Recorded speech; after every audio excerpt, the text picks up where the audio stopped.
say something about me. They gonna talk about me. They gonna think I think I'm all that. But they already think you all that. That's not your problem, but it's theirs.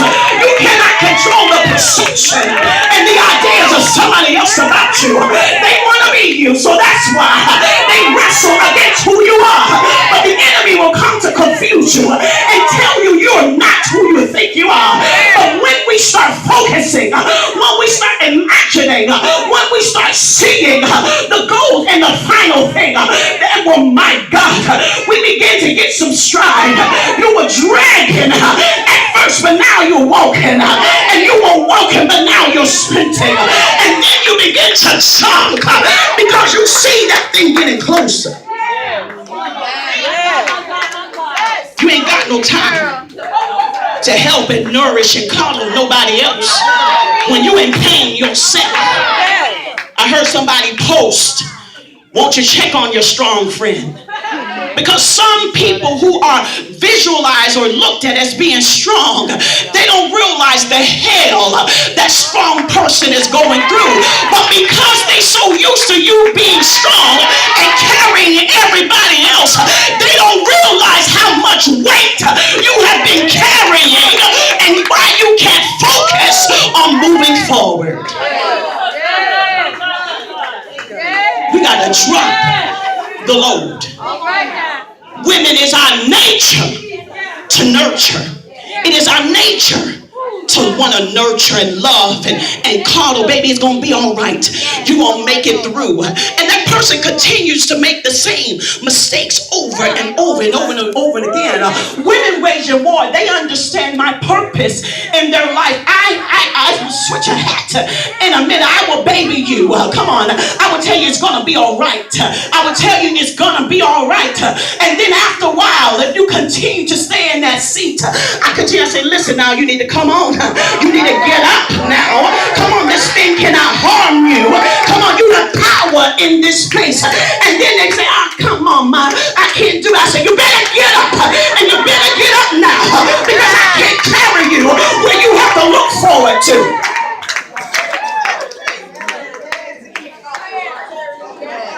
God is saying in order for us to focus forward, sometimes it's sad, but we have to forget about those that we love. Now that is not easy to do. We've been toiling and working and praying and fasting and doing all these things, and nobody is moving forward but us. But everything is holding us back. I don't have a high school diploma, so I can't reach for the stars. I don't know where to begin, so I can't apply for that job. I'm not good enough, oh my God. I can't serve on the usher board because of what I did last night. God is saying your past has held you long enough, and destiny is calling you. My God. So now we understand that we must get back into alignment and focus in the race. It's something when you see somebody always looking back, you can't help but stumble forward. If you're not looking where you're going, you eventually will do what? Fall. So many of us are so busy doing this that we can't see what's in front of us. And then when we fall, we say, how, Lord, did I get here? He said, you continue to look forward. When I was leading you, I was waving at you in the front. I was directing you and say, come, Joy, come a little closer. Come here.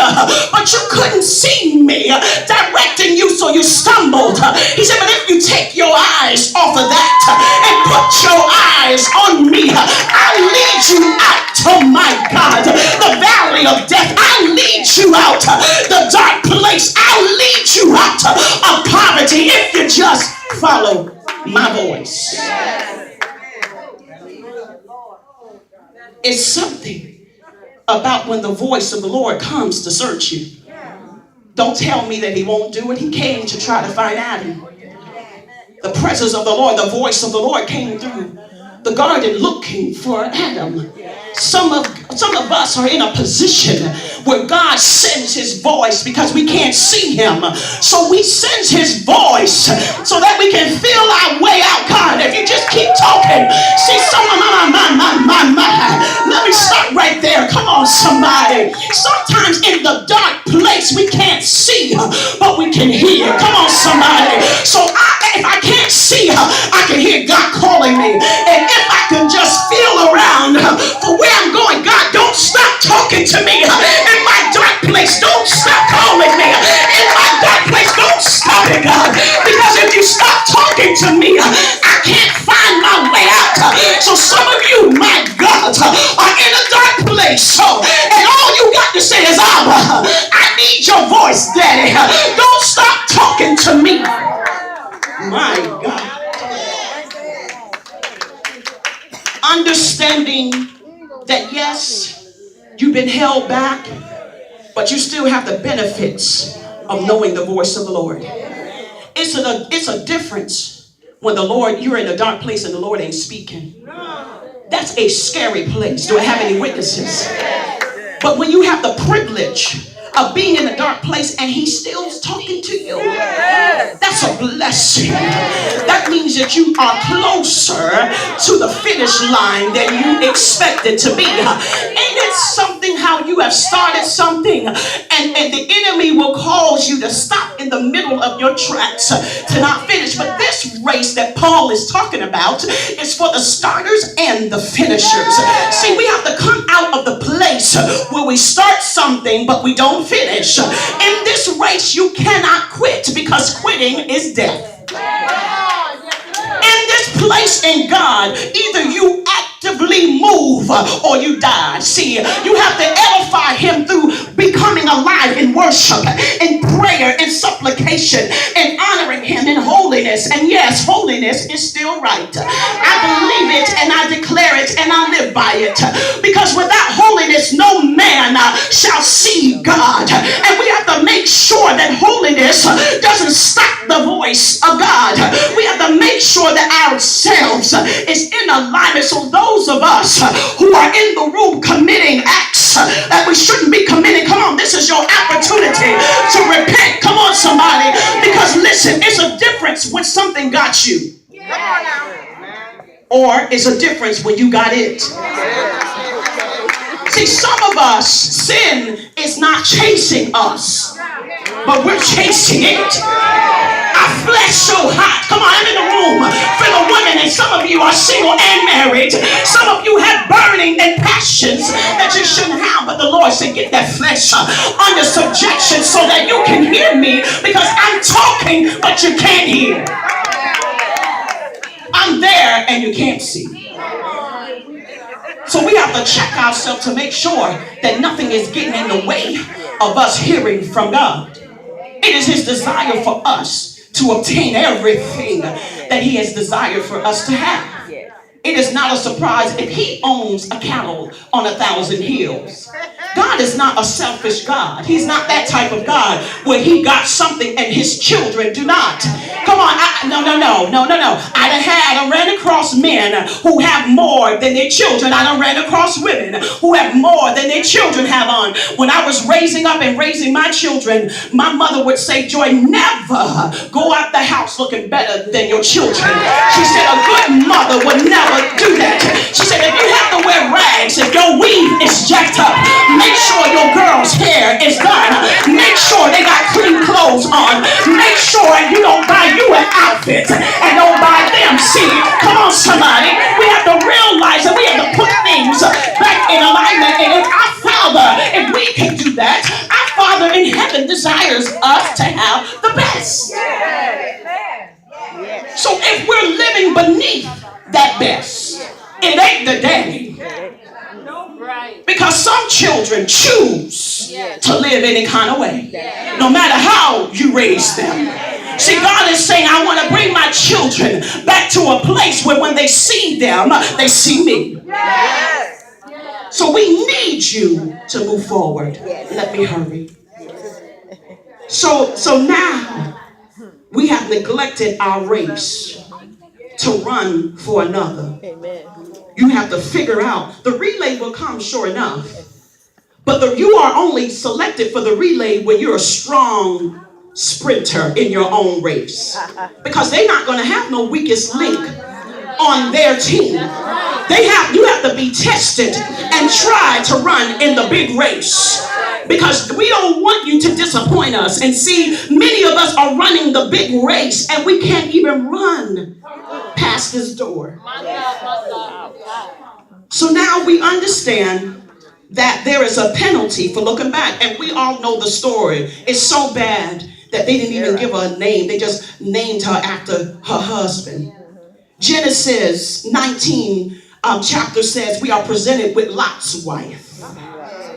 We're presented with a woman who has been given instructions to whatever you do, don't look back. The angel said, whatever you hear, whatever is done, do not look back. Continue to look forward. But it's something about us when we really do care, we tend to kind of look back. So I could sympathize with Lot's wife, and I'm sad that they didn't mention her name, but you see, it's irrelevant what her name was because of her disobedience. She may have been named down the line if she was obedient, but because of her disobedience, she was written out of the history. See, let me explain that to you. Listen, disobedience will cost you.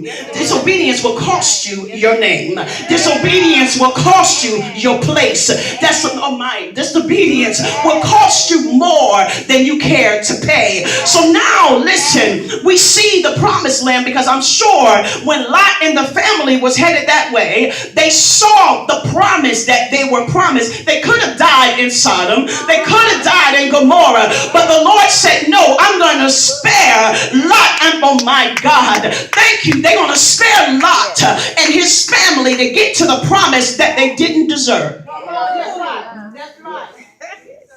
Lot and his family did not deserve the promise. But Abraham. See, who is the Abraham in your life who is praying that you don't lose focus? And God is going back. My grandmother was my Abraham. She said, Lord, don't forget about my grandbaby. I prayed for her. I know she keeps looking back, but Lord, I prayed. Help her head stay focused. So when the Lord came into that place to rescue me, he said, Joy, listen, in order for you to come out of this, you cannot look back. And I promise you, I've never looked back because I'm afraid of what may happen to me if I do. So Lot's wife was concerned about those things which were behind. And not only did she look back, the Bible says in that same spot, she turned into a pillar of salt. Come on, somebody. If you turn back, it's going to cost you. Some of you don't have a choice.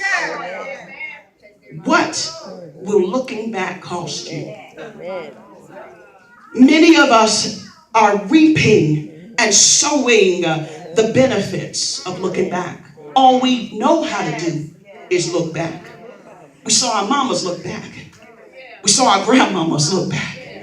We saw ourselves look back, and we've given up on ourselves so many times. But I'm here to encourage you that God has given you the ability and the power and the anointing to not look back and to focus forward. Stand to your feet.